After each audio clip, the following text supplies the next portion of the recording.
Palabra de Dios, Hechos 6, 8 al 15. Y Esteban, lleno de gracia y de poder, hacía grandes prodigios y señales entre el pueblo. Entonces se levantaron unos de la sinagoga llamada de los libertos y de los de Cirene, de Alejandría, de Cilicia y de Asia, disputando con Esteban. Pero no podían resistir a la sabiduría y al espíritu con que hablaba. Entonces sobornaron a unos para que dijesen que le habían oído hablar palabras blasfemas contra Moisés y contra Dios. Y soliviantaron al pueblo, a los ancianos y a los escribas, y arremetiendo, le arrebataron y le trajeron al concilio. Y pusieron testigos falsos que decían: este hombre no cesa de hablar palabras blasfemas contra este lugar santo y contra la ley. Pues le hemos oído decir que ese Jesús de Nazaret destruirá este lugar y cambiará las costumbres que nos dio Moisés. Entonces todos los que estaban sentados en el concilio, al fijar los ojos en él, vieron su rostro como el de un ángel. Amén. Vamos a orar. Padre Dios, te damos muchas gracias, Señor, por esta mañana en la que nos permites recibir tu palabra. Y te pedimos, Señor, que esta palabra realmente entre profundo a nuestro corazón, nos permita evaluarnos y nos permita retarnos a vivir una vida Esteban, Señor, una vida Esteban, una vida que entrega todo para glorificarte, honrarte a ti, una vida que pone sus ojos en ti. Padre, haz tú la obra en cada uno de nosotros. Bendícenos grandemente y permite que próximamente podamos encontrar un lugar donde reunirnos, un lugar amplio, un lugar donde podamos participar la mayor cantidad de gente posible y que sea un lugar donde tú y solo tú recibas toda la honra, la gloria y la alabanza. Oramos en el nombre de Jesús. Bueno, el mes pasado comenzamos a estudiar la vida de Esteban. Y recordemos que la iglesia primitiva, es decir, la iglesia del Nuevo Testamento, estaba creciendo muy rápidamente, y con ello, ¿cierto? Cuando algo crece muy rápidamente y donde hay mucha gente, se van a presentar diferentes eventos, se van a presentar diferentes problemas, y, y esto mismo ocurrió en la iglesia primitiva, en la iglesia del Nuevo Testamento. No podemos creer que la iglesia primitiva, que la iglesia del Nuevo Testamento era perfecta, no. Así como toda congregación, así como todo lugar donde se reúnen personas, hubo problemas, ¿cierto? La iglesia primitiva, nosotros muchas veces decimos, es que tenemos que volver a ser como la iglesia primitiva, tenemos que ser como la iglesia del Nuevo Testamento. En parte sí y en parte no, porque en esos momentos también hubo problemas, en esos momentos también hubo circunstancias incómodas, en esos momentos también hubo problemas de pecado, también hubo problemas de crítica, de chisme, hubo problemas de división, ¿cierto? En ese momento también hubo, no es que hubiera sido una iglesia perfecta, ¿cierto? Eso nos lo tenemos que quitar de la cabeza. Entonces, todas estas situaciones que se estaban presentando, sin duda alguna, eran difíciles de manejar por 12 apóstoles, ¿cierto? Por esos 12 apóstoles que habían sido nombrados por el Señor, era difícil que ellos manejaran todas las cosas, y es por esta razón que tomaron la decisión de escoger a ciertas personas que se encargarían de servir las mesas. Nos dice el libro de Hechos, ellos se encargarían de servir las mesas para que los apóstoles pudieran persistir en la oración y el ministerio de la palabra de Dios, ¿cierto? Entonces, vimos la semana pasada que esas personas no se escogieron al azar, no se escogieron por su estatus socioeconómico, no se escogieron por su estatus religioso, no se escogieron por ser los favoritos de los apóstoles, no se escogieron porque estuvieran en la rosca o por palanca, ¿cierto? En Corea se dice que cayeron como en paracaídas, ¿cierto?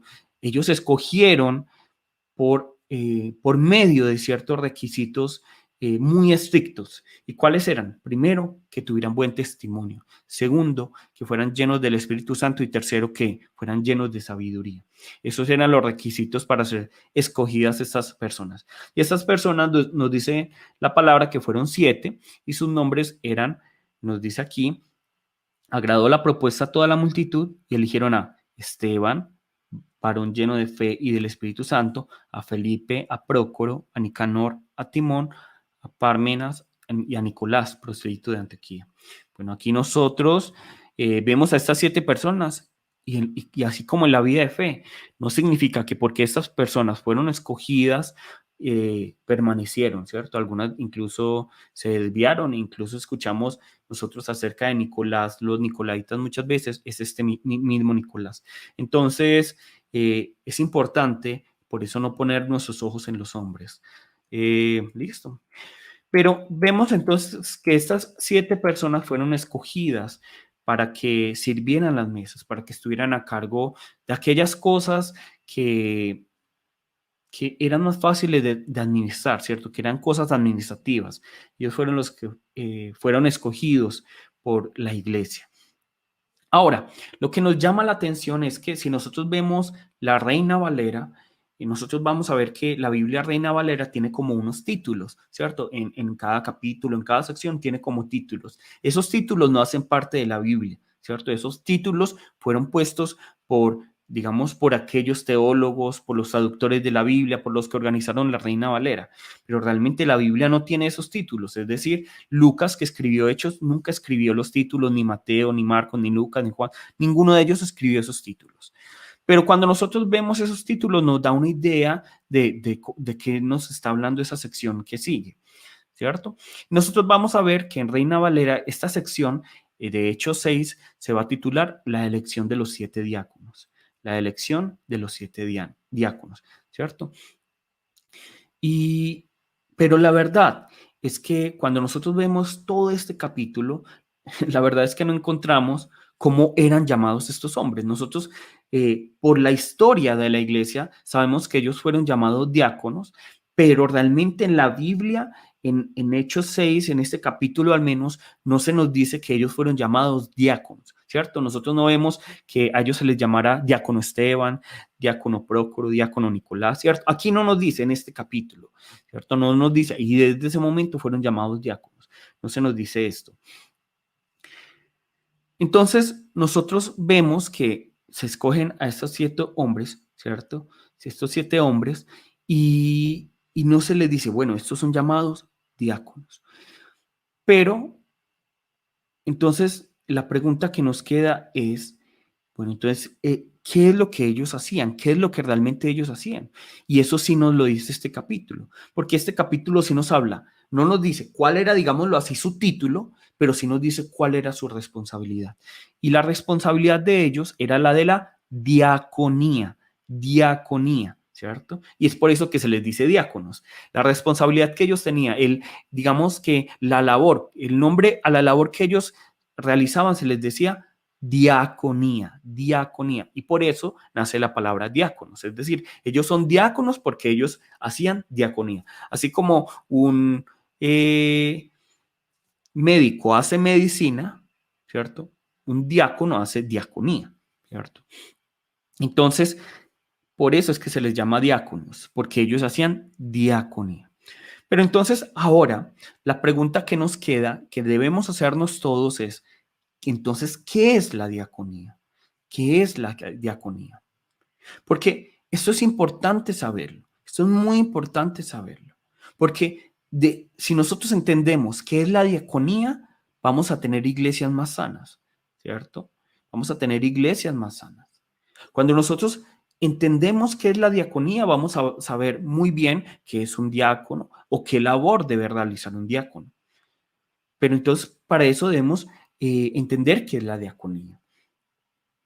Pero yo no sé si se los dije la vez pasada, la palabra diaconía realmente es muy difícil de traducir porque tiene significados simultáneos, ¿cierto? Tiene significados simultáneos y por eso es difícil definirla con una palabra. La diaconía es esto. Es difícil decirlo porque la diaconía tiene muchos significados simultáneos. Por ejemplo, vamos a ver qué significa diaconía según el contexto. Entonces nosotros vemos Hechos 6:1. En aquellos días, como creciera el número de los discípulos, hubo murmuración de los griegos contra los hebreos, de que las viudas de aquellos eran desatendidas en la distribución diaria, ¿cierto? Aquí la palabra distribución diaria es diaconía. Ahí dice en griego diaconía, ¿cierto? Entonces, nos está diciendo de que las viudas de aquellos eran desatendidas en la diaconía diaria, es decir, la distribución. ¿La distribución de qué? En esa época se está hablando de la limosna, ¿cierto? Realmente es una distribución de limosna. Entonces, vemos que la diaconía es entregar limosna, ¿cierto? Es entregar limosna. Pero vemos aquí también, en Hechos 6:4, y nosotros persistiremos en la oración y en el ministerio de la palabra. Entonces, la palabra aquí ministerio, ministerio de la palabra, pero aquí la palabra ministerio es también en griego diaconía. Entonces, aquí nos diría en griego, y nosotros persistiremos en la oración y en la diaconía de la palabra. Entonces vemos primero que la diaconía significa dar limosna, pero también significa compartir la palabra, ¿cierto? Compartir la palabra, enseñar la palabra. Y luego vemos 1 Corintios 12:5, y hay diversidad de ministerios, pero el Señor es el mismo. Entonces vemos aquí que la palabra ministerios también hace referencia a diaconía y no hace referencia a dar, digamos, una limosna o a enseñar la palabra, ¿cierto? Sino que significa en este momento los dones, hace referencia a los dones, ¿cierto? Entonces vemos que la palabra diaconía se utiliza de muchas maneras, se utiliza de muchas maneras. Y por eso es difícil decir, bueno, la diaconía es esto. La diaconía, la palabra diaconía, con esta definición lo cubre todo. Es difícil hacerlo, ¿cierto? Es difícil hacerlo, pero hay una manera muy fácil de saber a qué se refiere la palabra diaconía y es buscando en el diccionario griego-español, ¿cierto? Griego-español para definir la palabra diácono. Porque cuando yo entiendo la palabra diácono en el idioma original, puedo entender qué es la diaconía y digamos de alguna manera lo cubre todo, ¿cierto? De alguna manera lo cubre todo, aunque no todo tampoco.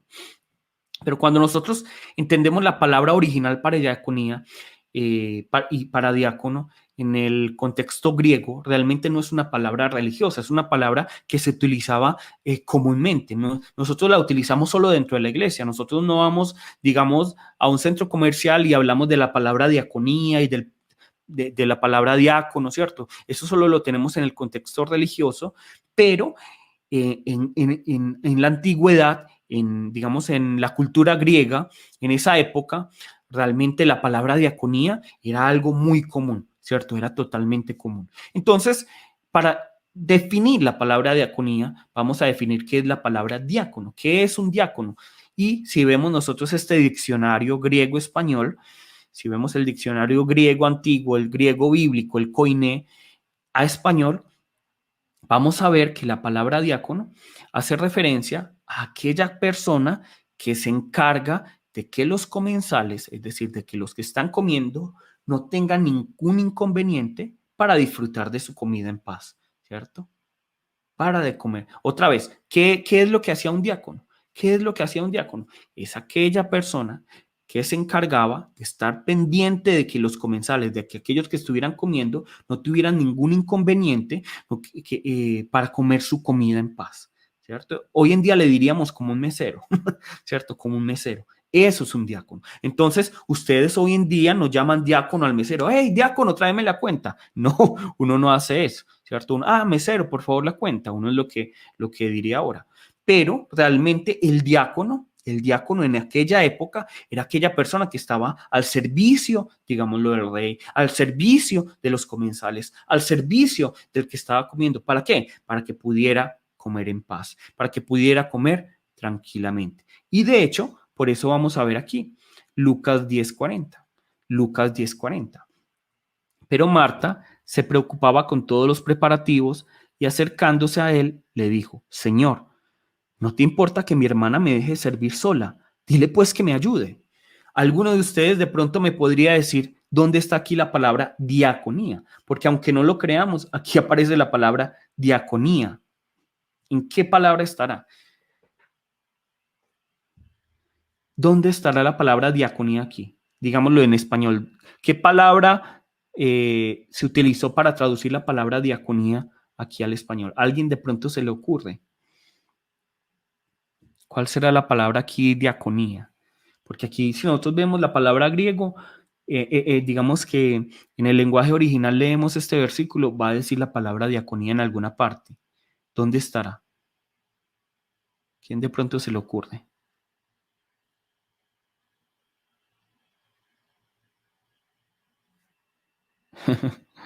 Entonces nos dice aquí, pero Marta se preocupaba con todos los preparativos y acercándose a él le dijo, Señor, ¿no te importa que mi hermana me deje servir sola? Dile pues que me ayude. ¿Dónde estará aquí la palabra diaconía? ¿Cierto? Entonces aquí están diciendo en servir, en servir. Listo. Entonces, realmente la palabra diaconía está en preparativos, preparativos. Pero Marta se preocupaba con todos los diaconía, ¿cierto? Acercándose a él le dijo, Señor, ¿no te importa que mi hermana me deje servir sola? ¿Cierto? Entonces vemos aquí que Marta estaba realizando todas estas diaconías, ¿cierto? Marta estaba realizando toda esta organización, Marta estaba realizando todo este también servicio, eh, y aquí se dice que ella estaba haciendo diaconía, ¿cierto? Marta estaba realizando diaconía. Entonces, vemos aquí que la palabra diaconía hace justamente referencia a ese preparativo, a ese servir, ¿cierto? También no está equivocado decir la palabra servir, pero hace referencia a ese servicio que hace esa persona antes de que vengan los comensales, cuando están los comensales y después de que se van los comensales. Entonces, ¿qué es lo que hacía un diácono? Un diácono era aquel que preparaba la mesa y la silla, era aquel que tenía el mantel que ponía el mantel y los cubiertos, era aquella persona que se cercioraba que todo estuviera impecable, era aquella persona que estaba pendiente de que si se terminaba el agua o el vino o la comida, inmediatamente traía más, era el que limpiaba el reguero, era eh, el que, el que siempre estaba pendiente. Ese era un diácono. Ese era un diácono en esa época. Miren que no es un contexto religioso. Se toma una palabra de la cultura, de algo muy normal para algo ya, digámoslo, de la iglesia. Y sin duda, si nosotros nos ponemos a ver, sobre todo en esa época, no era un puesto de alta estima, ¿cierto? No es que alguien dijera, ay, yo quiero ser un diácono, porque no era algo de alta estima, al menos en esa sociedad, ya que el hombre por naturaleza quiere ser servido más no servir. Entonces, porque es que les pregunto a ustedes, digamos, están ustedes en una fiesta, ¿ustedes prefieren estar sentados disfrutando de la comida o prefieren estar atendiendo a la gente, limpiando el reguero, limpiando el vómito del borracho, ¿cierto? ¿Ustedes qué prefieren? ¿Estar en la fiesta disfrutando o estar en la fiesta limpiando los regueros? ¿Qué es lo que ustedes prefieren? Sin duda alguna, es preferible estar en el puesto de comensal, estar en el puesto, digámoslo, de rey, estar en el puesto de aquel que está siendo servido, ¿cierto? Sobre todo en esa época donde no existían los derechos humanos, donde no existía el derecho del trabajador, donde esas personas, los diáconos, eran personas rechazadas, personas de muy bajos estatus, ¿cierto? Y que yo no tenía que respetar ni darle gracias ni decirle por favor al diácono, sino que simplemente, hey, mira, se regó, hey, mira, limpió, ah, mira, como el odioso, ah, mira, es que te quedó una manchita, ¿cierto? Así es como se comportaba, como se trataba a un diácono. Entonces, miremos que no era una labor de alta estima, sino que era una labor despreciada y evitada por todos. Sin embargo, lo que nosotros debemos entender es que en el diccionario del reino de los cielos, en el vocabulario del reino de los cielos, todas las cosas son diferentes. Todas las cosas son diferentes. Y cuando viene Jesús, Él restaura los conceptos como Dios los tenía planeados desde un principio. Jesús viene a traernos los términos, la cultura del reino de los cielos. Y es por esta razón que nosotros vemos que en la Biblia, esos conceptos que nosotros vemos que en este mundo son de baja, digámoslo, clase, en el reino de los cielos son de alta clase. Mientras que aquellos que son de alta clase en este mundo, en el reino de los cielos, son de baja clase. En este mundo, aunque, digamos, el mundo ha cambiado y aparentemente la humildad se exalta, realmente en este mundo el humilde se pisotea. De pronto en los medios, sí, tan humilde, tan humilde. Pero cuando nosotros vemos la realidad de la vida, vemos que al humilde se le pisotea, que uno se aprovecha del humilde, mientras que el orgulloso es exaltado, es reconocido. ¿De quién se esconden más los delitos? ¿Del humilde o del orgulloso? Del orgulloso. ¿Por qué? Porque él tiene ese poder, porque él tiene esa autoridad. De aquellos que están en altos cargos. Pero ¿qué es lo que hace Jesús? Jesús lo voltea todo. Y Jesús dice, no, Dios resiste al soberbio. Dios resiste al que en este mundo cree tener poder y exalta y da gracia a los humildes. Jesús cambia todo, hace realmente todo está patas arriba. Lo que Él hace es organizarlo todo y poner las patas donde deben de estar.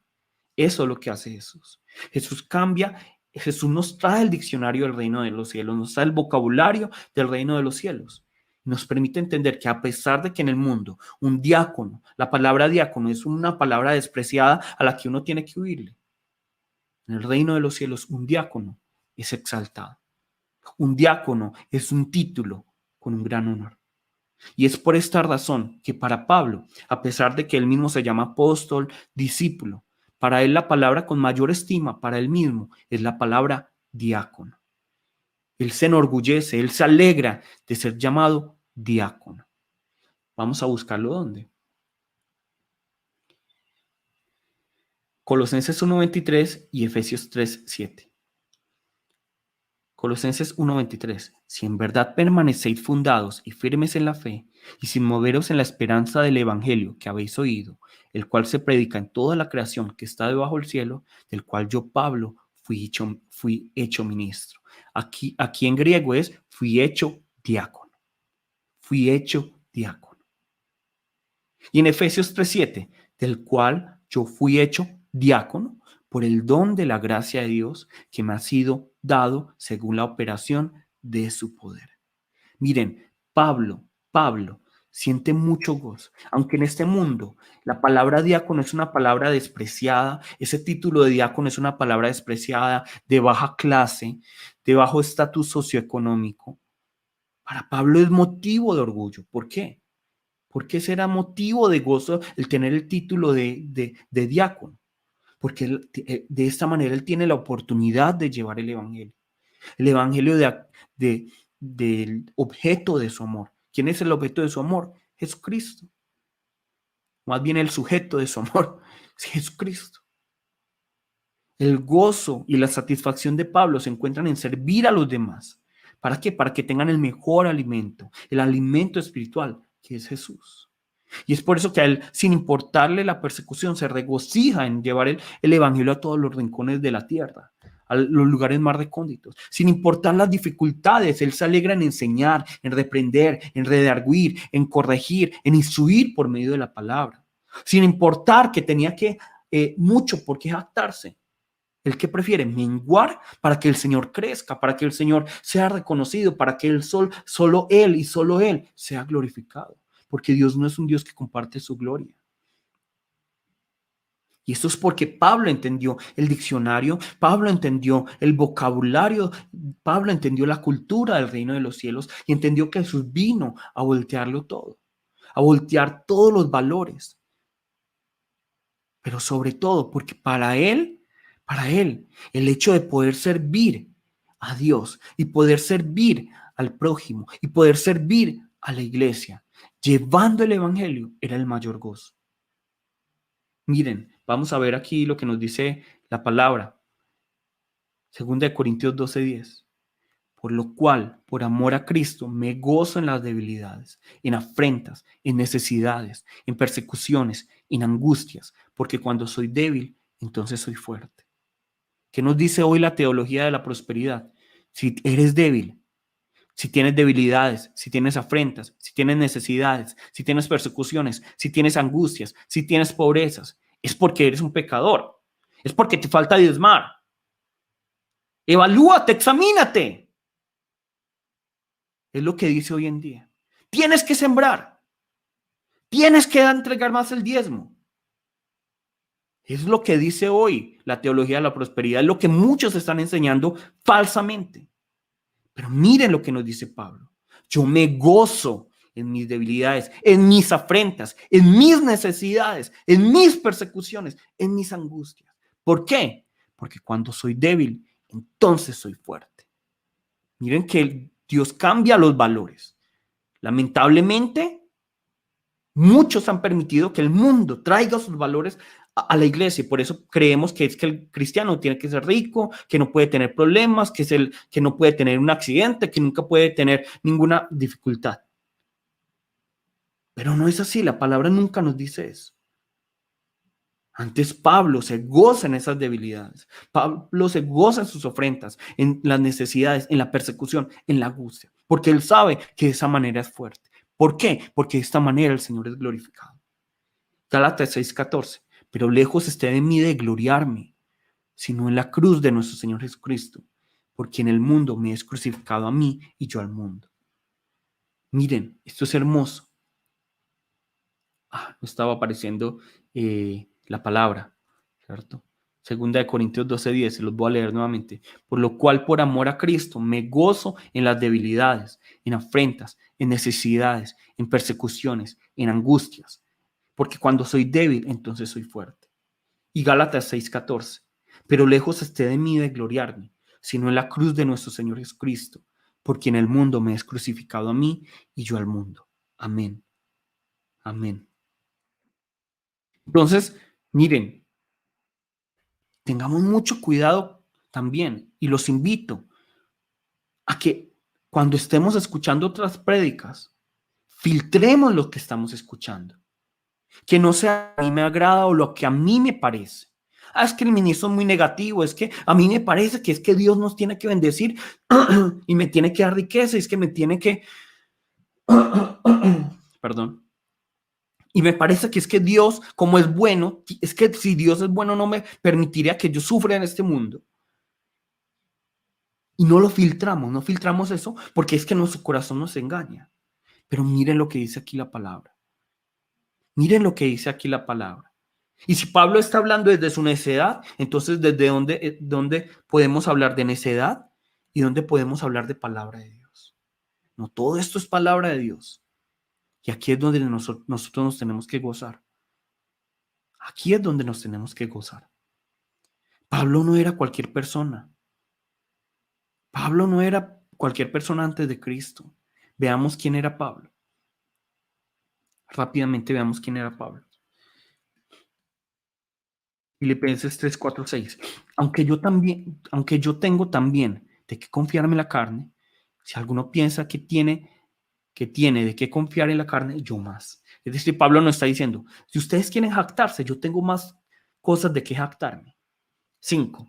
Circuncidado al 8º día, del linaje de Israel, de la tribu de Benjamín, hebreo de hebreos, en cuanto a la ley fariseo, en cuanto a celo, perseguidor de la iglesia, en cuanto a la justicia que es en la ley, irreprensible.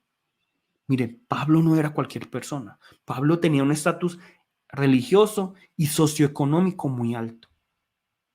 Pablo no era cualquier persona. Él no era cualquier persona. Él era de la élite. Él lo tenía todo. Él tenía comodidades. Él no tenía necesidades. Él tenía riquezas. Y sin embargo, ¿qué nos dice aquí luego? 7:10. Pero cuántas cosas eran para mi ganancia, las he estimado como pérdida por amor de Cristo. Y ciertamente aún estimo todas las cosas como pérdida por la excelencia del conocimiento de Cristo Jesús, mi Señor, por amor del cual lo he perdido todo y lo tengo por basura para ganar a Cristo. Y aquí nosotros vemos la palabra basura y eso es como decirlo bonito, pero realmente es como lo tengo por excremento. Esas riquezas, ese título, ese nombre, los tengo como basura, como excremento para ganar a Cristo y ser hallado en él, versículo 9, no teniendo mi propia justicia, que es por la ley, sino la que es por la fe de Cristo, la justicia que es de Dios por la fe, a fin de conocerle y el poder de su resurrección y la participación de sus padecimientos, llegando a ser semejante a él en su muerte. Miren, ese es Pablo. Un hombre que entendió cómo Dios cambia los valores del reino de los cielos. Pablo quiso humillarse, Pablo quiso menguar, decrecer, gozarse en sus debilidades, porque sabía que Dios da gracia a los humildes y resiste a los soberbios. Pero sobre todo porque su mayor anhelo es que Dios y únicamente Dios sea glorificado y exaltado. ¿Por qué estamos haciendo tanto énfasis hoy en el diaconado? Porque nosotros debemos entender que,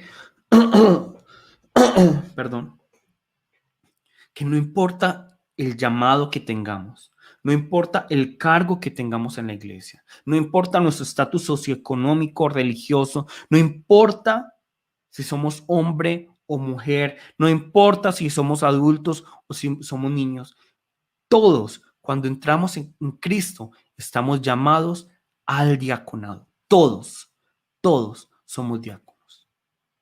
Todos tenemos ese llamado. Todos.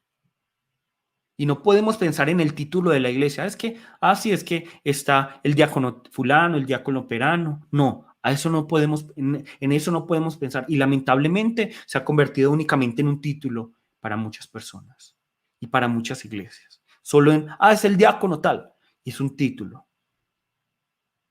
Pero lo que debemos entender es que todos nosotros estamos llamados al diaconado. Todos nosotros. Todos, sin importar. Vemos en la iglesia primitiva, no importaba si eran apóstoles, si eran distribuidores en las mesas, si eran hombres, si eran mujeres, si eran adultos, si eran niños. Todos tenían el llamado para ser diaconados, para ser diáconos. ¿Por qué? Porque todos tenemos el llamado de servir a Dios y a su iglesia. Todos tenemos el llamado a hacernos humildes ante Dios para que Él sea exaltado. Todos nosotros tenemos ese llamado de que Él sea glorificado y únicamente Él. Todos nosotros. Es que el diaconado es solo para aquel que recibió el título en la iglesia. No, todos somos diáconos. Todos estamos llamados a ser diáconos. Todos. ¿Por qué? Porque estamos llamados a distribuir en las mesas. Estamos llamados a enseñar la palabra, a redarguir, a instruir, a construir con la palabra. Todos nosotros estamos llamados a servir al otro. Todos nosotros estamos llamados a ser como esos meseros para aquellas personas que no tienen la palabra puedan comer el alimento espiritual. Todos nosotros tenemos ese llamado. Hay personas que tienen el llamado para trabajar dentro de la iglesia, hay personas que tienen el llamado para trabajar fuera de la iglesia. Hay personas que están llamadas para ser pastores, hay personas que están llamadas para ser, digámoslo, maestros, hay personas que están llamadas para ser solo laicos, hay personas que están llamadas para estar en las calles sirviendo a los mendigos, hay personas que están llamadas a estar en grandes empresas y allí trabajar. Hay diferentes llamados. Pero todos tenemos en común esto, que estamos llamados a ser diáconos, es decir, a entregar el alimento espiritual a todas las personas. Eso no es tarea solo del pastor. Todos tenemos el deber de llevar la palabra, de enseñar la palabra, todos. Todos tenemos el deber de ayudar al prójimo necesitado. Todos tenemos el llamado de ser esos meseros que sirvan al prójimo, que no conoce la palabra o que conoce la palabra, para que pueda recibir la palabra del Señor. Todos nosotros estamos llamados a la humildad, a menguar para que Él crezca, para que Él sea glorificado. Todos nosotros. Todos nosotros. Hace unos días, y digo esto con permiso de Sara, le pido permiso. A Sara se le cayó un diente, se le cayó un incisivo. Este diente de al frente le cayó. Y más allá de lo estético y más allá de lo cómico que se puede ver, la verdad es que por la falta de ese diente, ella ha perdido un poco de su bienestar, ¿cierto? perdido, su bienestar se ha visto afectado. Y hay algo que uno nota y es que su voz y su forma de hablar cambian. Entonces ya no habla así, sino que habla como así, ¿cierto? Ella habla como así, por ese pequeño diente, por un pequeño diente, por un pequeño diente. Por un pequeño diente cambia su voz, por un pequeño diente cambia su forma de hablar, por un pequeño diente cambia su estética, solo por un pequeño diente. Y de la misma manera, cada parte del cuerpo es muy importante, hasta este pequeño diente, hasta este pequeño diente. Las manos y los pies son de igual de importantes. El tórax y el abdomen son igual de importantes. El intestino delgado y el intestino grueso son igual de importantes. El corazón y el pulmón y los pulmones son igual de importantes. La boca y el ano son igual de importantes.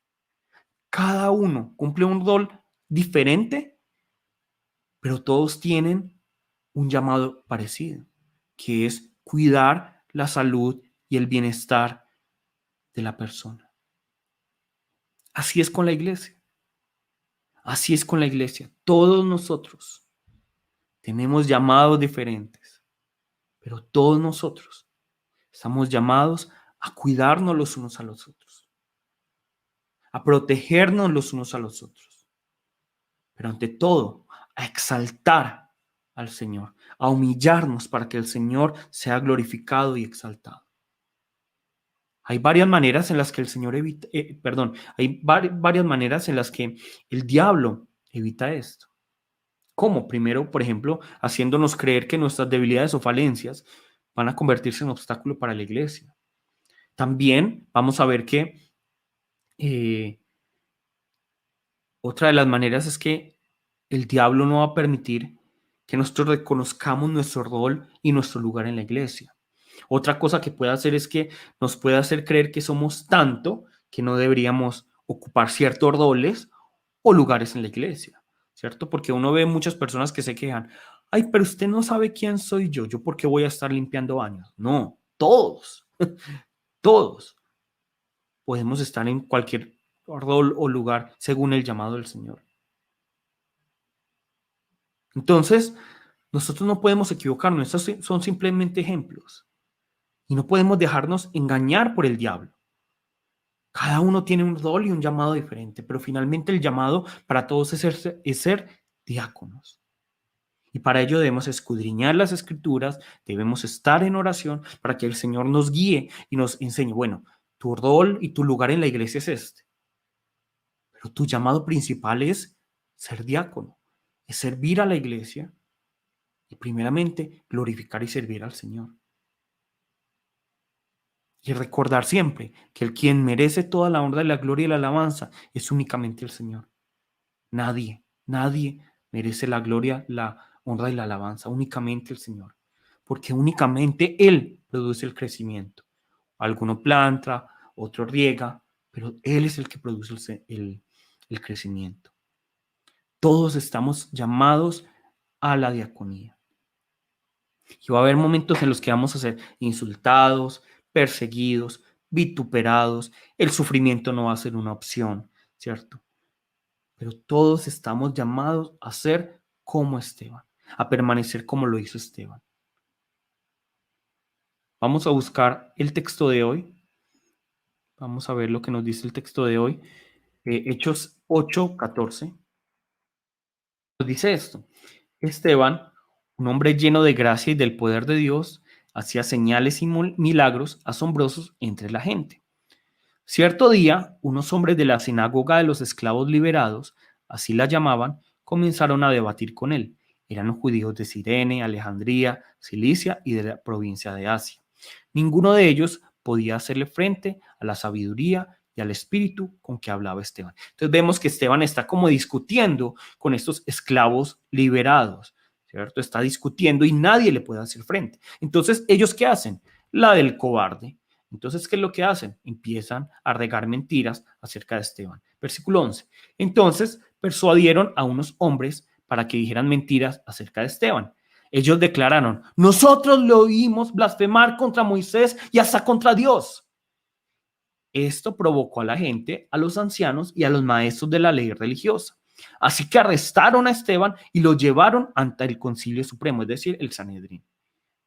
Los testigos mentirosos dijeron, este hombre siempre habla contra el santo templo y contra la ley de Moisés. Lo hemos oído decir que ese tal Jesús de Nazaret destruirá el templo y lo cambiará y cambiará las costumbres que Moisés nos transmitió. Entonces vemos aquí que está ese Esteban, un hombre con una gran autoridad, lleno del Espíritu Santo, lleno de sabiduría, con buen testimonio, lleno de poder. Vemos a Esteban, pero vemos que entonces la gente, ¿qué es lo que empieza a hacer? Como no puede en contra de las palabras con las que él está predicando, empiezan a crear falsos testimonios, mentiras acerca de él. Y dicen, él blasfemó, él blasfemó. En esa época, para que lo tengamos en cuenta y luego lo vamos a profundizar, yo podía blasfemar de tres maneras: hablar mal en contra de Dios, hablar mal en contra del templo o hacer algo, digamos, no apropiado dentro del templo, o hablar mal en contra de Moisés y la ley, ¿cierto? Entonces, vemos aquí que a Esteban lo están acusando de que habló en contra del templo y habló en contra de Moisés y la ley, ¿cierto? Entonces, él está diciendo, él blasfemó y el castigo para su muerte, ¿cuál es? El ser apedreado, el ser apedreado. Pero miren cómo termina tan bonito Hechos 6:15. Entonces, todos los que estaban sentados en el concilio, al fijar los ojos en él, vieron su rostro como el rostro de un ángel, ¿cierto? Eh, Realmente la palabra no nos dice exactamente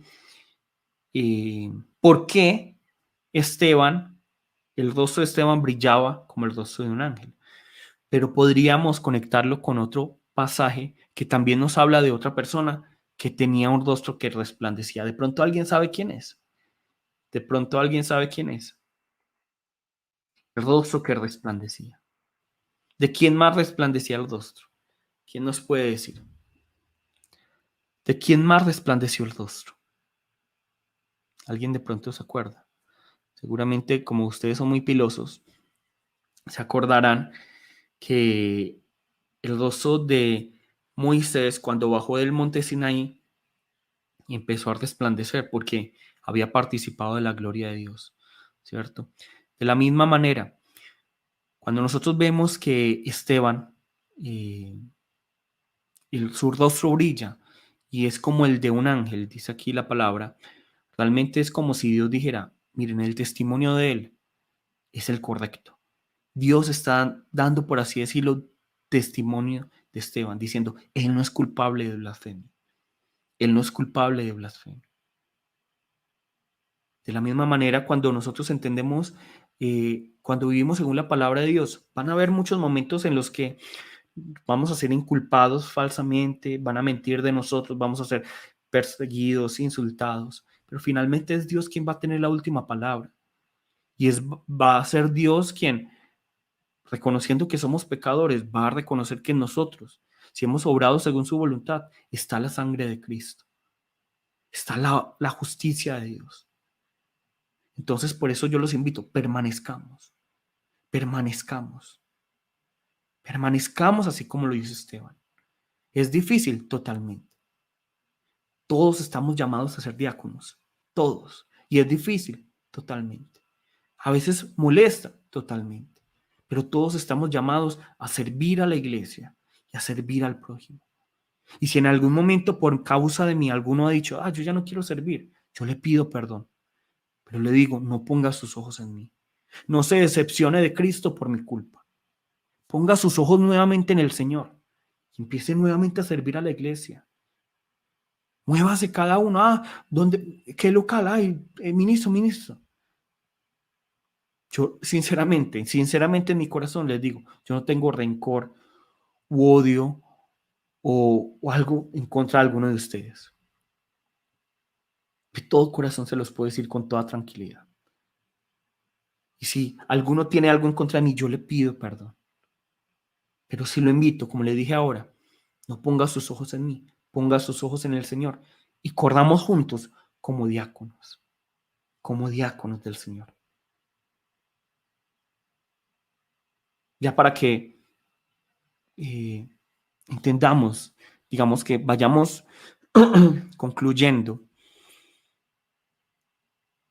Si nosotros vemos el nombre Esteban, este viene de la palabra Estéfanos. ¿Y alguien de pronto sabe qué significa la palabra Estéfanos o la palabra Esteban? ¿De dónde viene la palabra Esteban? ¿De dónde viene la palabra Estéfanos? Y para no alargarnos, les voy a decir, la palabra Esteban y la palabra Estéfanos viene de la palabra coronado, ¿cierto? Viene de la palabra corona. Y no es cualquier corona, no es la corona que un príncipe recibe como herencia por parte de su padre. No es esta corona. No es una corona que es ganada por herencia, ¿cierto? No es una corona de decoración, sino que es una corona que se ha ganado luego de una victoria. A eso se refiere Estéfanos. Estéfanos se refiere entonces a ese premio, a esa corona que se gana cuando se ha ganado, digamos, una carrera o se ha tenido la victoria en alguna guerra. A eso se refiere Estéfanos. Y por eso vamos a ver que la Biblia realmente no nos habla de Esteban una vez, sino que Pablo, quien estuvo muy impactado por la vida de Esteban, va a utilizar muchas veces la palabra Estéfanos. De hecho, veamos aquí. Segunda de Timoteo 4:8. Por lo demás, me está guardada la Estéfanos de justicia, la cual me dará el Señor, juez justo en aquel día, y no solo a mí, sino también a todos los que aman su vida. El Señor nos va a dar un Estéfanos de justicia. El Señor nos va a dar un Esteban de justicia, por así decirlo. Por lo demás me está guardada la Esteban de justicia, la cual me dará el Señor justo en aquel día, y no solo a mí, sino también a todos los que aman su venida. Todos nosotros estamos llamados a correr esa carrera y a permanecer hasta el último momento. Y el Señor va a venir y nos va a juzgar y va a ver nuestras obras. Y lo que nosotros debemos anhelar es que Él diga de nosotros, siervo bueno y fiel, siervo bueno y fiel. En qué áreas de nuestra vida? En la vida cotidiana, no solo en la iglesia, sino en la vida cotidiana. Esforcémonos, entreguemos nuestra vida, entreguemos nuestras fuerzas, entreguemos todo nuestro ser por correr esta carrera hacia la vida eterna y que lo hagamos permaneciendo, permaneciendo hasta el final. ¿Para qué? Para que hasta que el último momento nosotros podamos recibir nuestros Estéfanos, nuestros Estéfanos. A través de la vida de Esteban, estamos viendo cómo recibir el Esteban, cómo recibir la corona. Vemos cómo en la vida de Esteban, él era valiente, él permaneció y a pesar de las adversidades llevó la palabra. ¿Por qué? Como lo vamos a ver la próxima vez, porque puso sus ojos en Cristo. Los invito entonces a que todos nosotros nos evaluemos y entendamos, yo también soy un diácono. Yo también soy un diácono del Señor y debo permanecer para recibir la corona. Vamos a orar. Padre Dios, gracias por tu amor y tu misericordia.